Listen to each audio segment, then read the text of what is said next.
Welcome to MK Monday. I'm Evan Baumgartner from Elliott Bay Hypnosis, coming to you live and direct.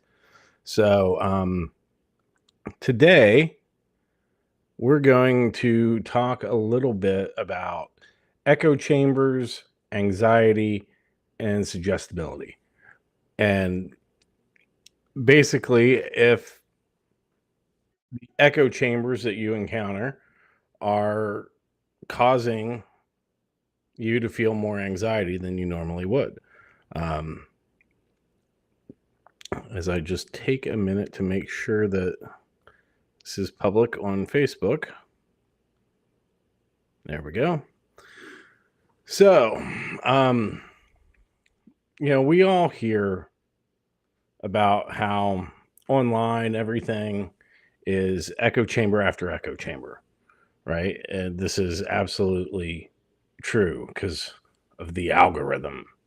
It gives us more of what we want, of what we interact with. Or it gives us more of what we interact with because it thinks that's what we want. Um, Even if that's not the case. Now, I've said this before a million times. I can't stress it enough. These systems online, we're dealing with the attention economy, right? And nothing grabs people's attention like something provocative, whether it's something that makes you happy or makes you angry. There is that polarity.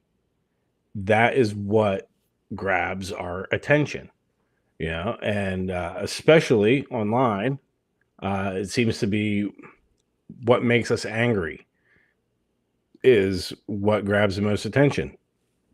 This is because we have a negativity bias. Like, that's just cognitively how we are built. We notice those things more so we can avoid them or do something about it. Um, it's a protective mechanism. And because this is how our attention gets captured with those, the more polarizing it is, the better, right? So we see a lot of that online. That's why you get so many hot takes about things, before all the information is in. There's something that, ooh, boom, boom, boom, you're getting hit with it. And also because online, because information travels so fast now, we are constantly being bombarded with things. And as we interact with it, whether we agree or disagree, whatever, but there's that echo chamber that forms around it. And this influences us greatly. And the reason it influences, I mean, we get that herd mentality. We are built to conform to things. We want to go with the crowd. It's a safety in numbers thing. This is how we have evolved.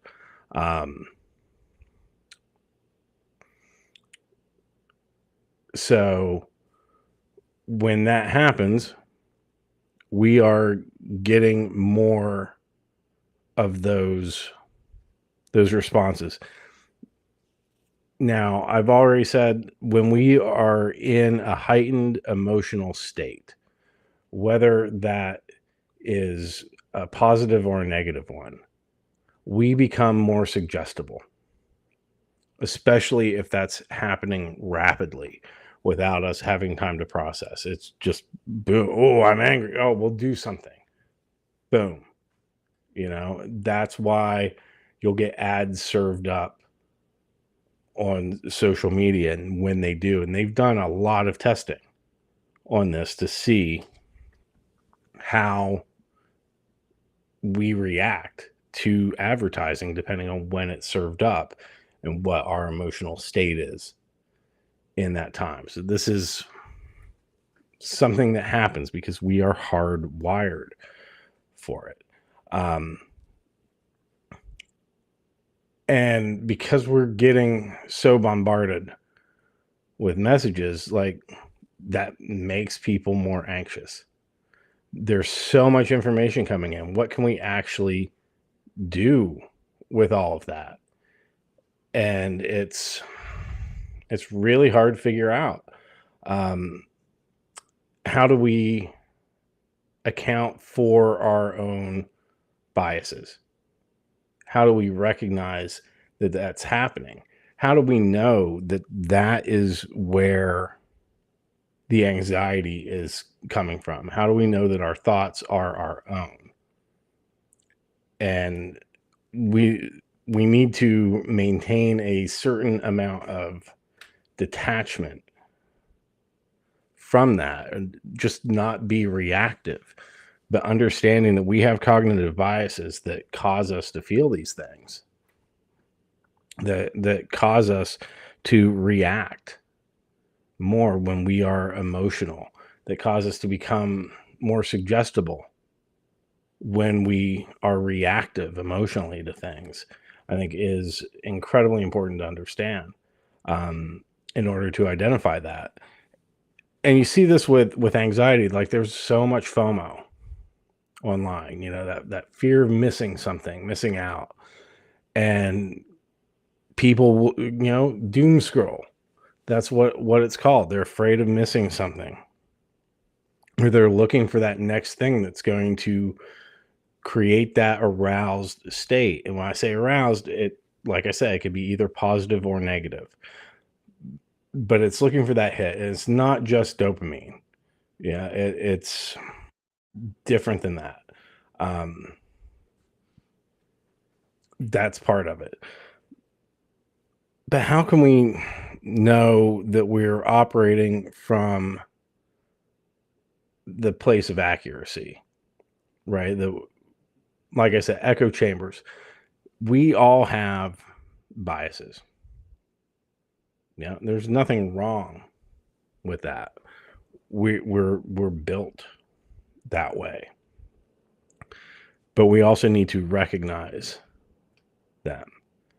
And when there's messages being bombarded, people fall into that trap really easily without noticing it. And you see that, I see that, especially in the media and with people that watch a lot of cable news. And this is something really scary that I've seen happen is like just people start repeating talking points out of nowhere. They'll get upset about something, whatever major thing in the news that week. And a week later, they've completely forgotten about it. But then it's like, oh my God, this is the most important thing in the world. And when they talk about it, I've seen like they get the glassed look in their face, lip extension, relaxed facial muscles, all the signs of going into hypnosis will happen. And there isn't like any political thing to it. When I say cable news, it doesn't matter.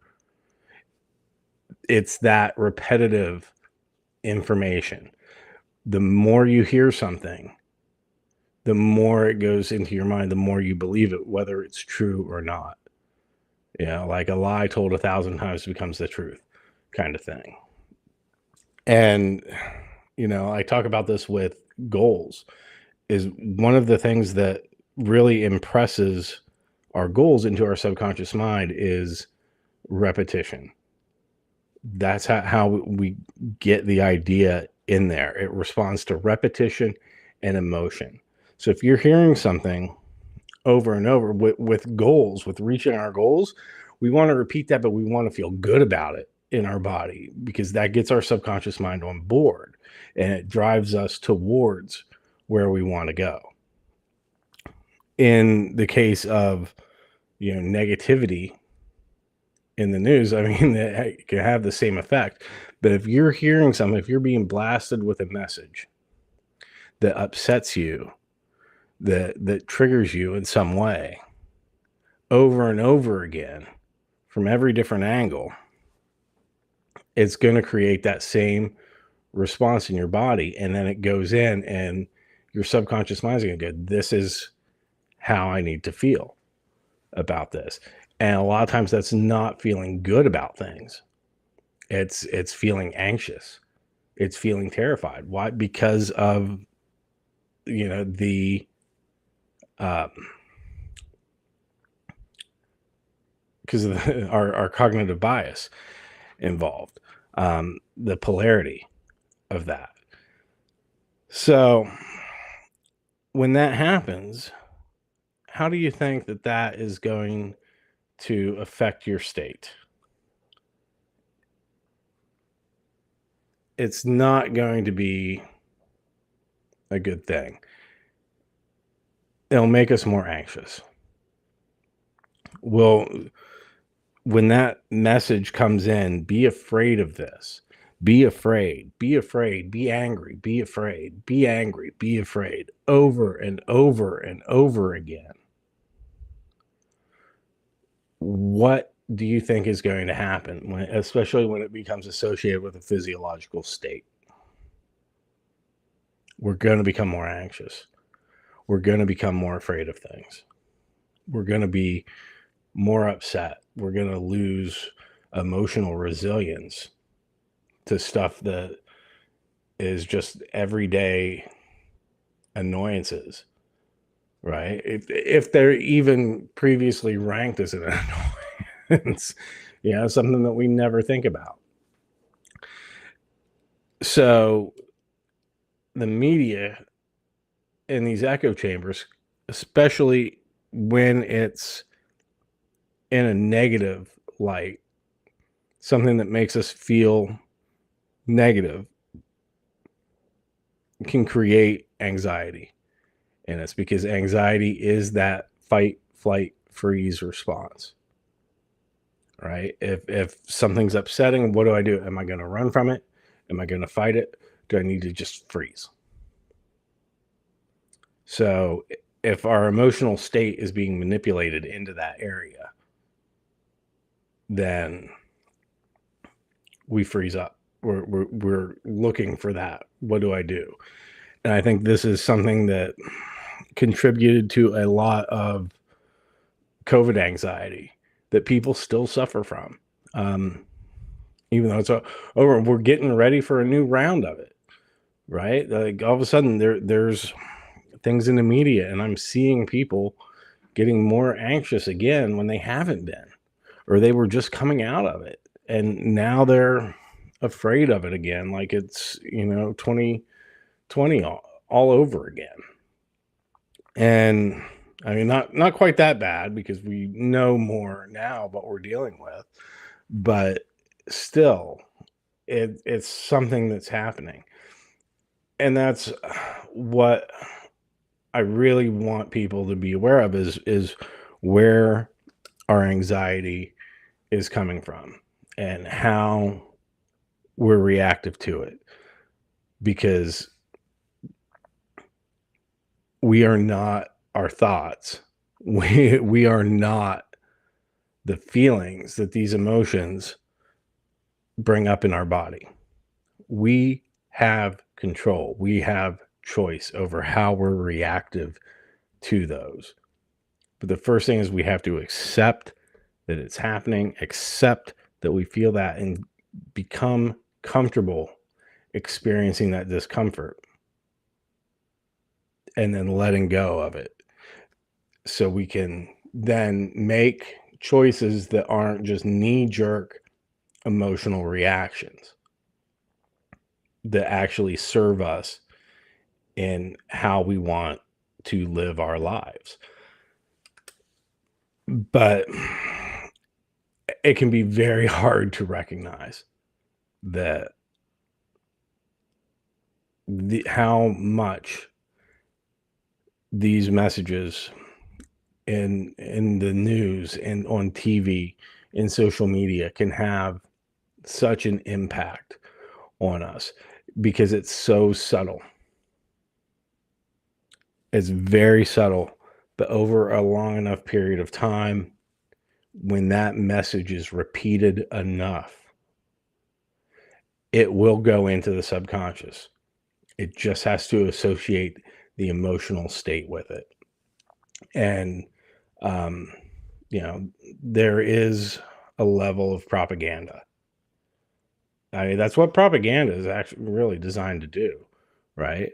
um, but I always bring up like the subtle ways that this can happen, and this is stretching it for what I'm talking about today, because today with this stuff with the echo chambers online, you can definitely see that immediately. I mean, that's part of our everyday lives. It's something that we really have to be vigilant to watch out for and pay close attention to our emotional states to see and notice how these things affect us so we can change it.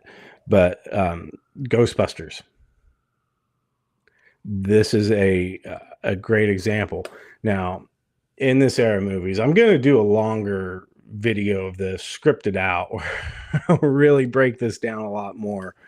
But it's kind of funny to me, so I want to mention it today before we go. And in Ghostbusters, who's the bad guy? You could say Zool. Like, oh, up there, the Safe Up Marshmallow Man. No, these are not the bad guys in Ghostbusters. The bad guy in Ghostbusters was the EPA, the Environmental Protection Agency, because they're the ones that came in and shut down the containment unit and unleashed everything on New York City in the first place, right? So they were the real bad guy in Ghostbusters. They were the ones that were antagonistic towards the Ghostbusters the entire time. Now, how is that propaganda? You have to look at the time when this came out. Ghostbusters came out in 1984, right? What was happening in 1984? Ronald Reagan had a second term in office. This was a long period of the government cutting spending, reducing social programs. Bureaucracy was bad. Spending money on all this stuff was bad. A lot of deregulation and moving things that were in the public sector to the private sector. So if you look at the movies in that time frame in the 80s, you see a lot of this kind of thing where it's all inept government bureaucracy being the true bad guy, preventing the heroes, and in Ghostbusters' case, a private company, a small business, from doing what needs to be done to make things better. And so this went from kind of like the end of the 70s, once we moved out of the paranoia part of it, all through the 80s. And I kind of mark the end of that as being in 1987 when RoboCop came out, because RoboCop was a satire that was a strong rebuke of the Reagan era, everything becoming privatized at that point, because in RoboCop it was the police. It was very much a commentary on what had happened with privatization and sort of a dystopian future of where it could go. And that set up kind of the next thing. But this was a very subtle sort of signaling over a period of time. And if you watched a lot of that stuff, then you're likely to start shifting your beliefs, because this is the message that you're being given. And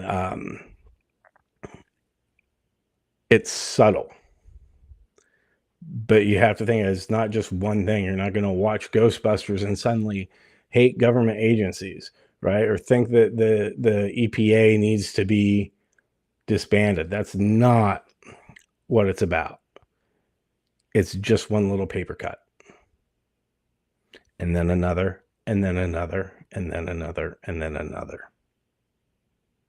So Be aware, be vigilant, pay attention to how you feel. Notice how you feel in your body. Don't be reactive to the emotions that come up. Sit with it, accept it, welcome the discomfort, and then let it go. And then decide for yourself what is best for you. All right. That's all for today. Thanks for watching, and I'll be seeing you.